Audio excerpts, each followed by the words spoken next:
ખાખીની ચોરી પર સીના ચોરીની આ ઘટના ગીર સોમનાથ જિલ્લાની છે। જે પોલીસે દારૂ ઝડપ્યો એ જ પોલીસે કરી છે દારૂની ચોરી। જી હા, વાત જાણે એમ છે કે જિલ્લા પોલીસે ઝડપાયેલ દારૂના જથ્થાનો નાશ કરવાની કામગીરી હાથ ધરી હતી। આ કામગીરી સમયે ગીર ગઢડાના કોન્સ્ટેબલ મનુ વાજાએ દારૂની કેટલીક બોટલ પોતાની કારમાં સેરવી લીધી। આ સમયે હાજર જાગૃત નાગરિકે કોન્સ્ટેબલનો વિડીયો ઉતાર્યો।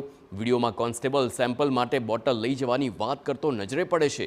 એટલું જ નહીં, બોટલની ચોરી કર્યા પછી કોન્સ્ટેબલે ભાગવાનો પણ પ્રયાસ કર્યો હતો। આ દ્રશ્યો જુઓ।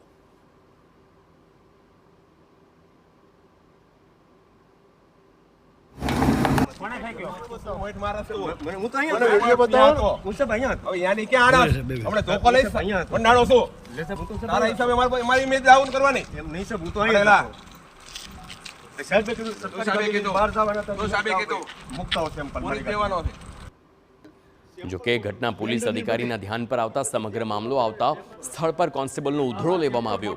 સાથે જ સમગ્ર મામલો સામે આવતા જિલ્લા પોલીસ વડાએ કોન્સ્ટેબલની હેડક્વાર્ટર ખાતે બદલી પણ કરી નાખી છે અને સમગ્ર મામલે તપાસના આદેશ આપ્યા છે। આમ દારૂની બોટલની લાયમાં એક કોન્સ્ટેબલની કારકિર્દી પર દાગ લાગી ગયો છે। તમે જે કહો ને સેમ્પલ બોટલો કાઢી ગાડીમાં દારૂ હોય તો તમે તરત જ ચેકિંગ કરો। તમારી ગાડીમાં જ દારૂ છે।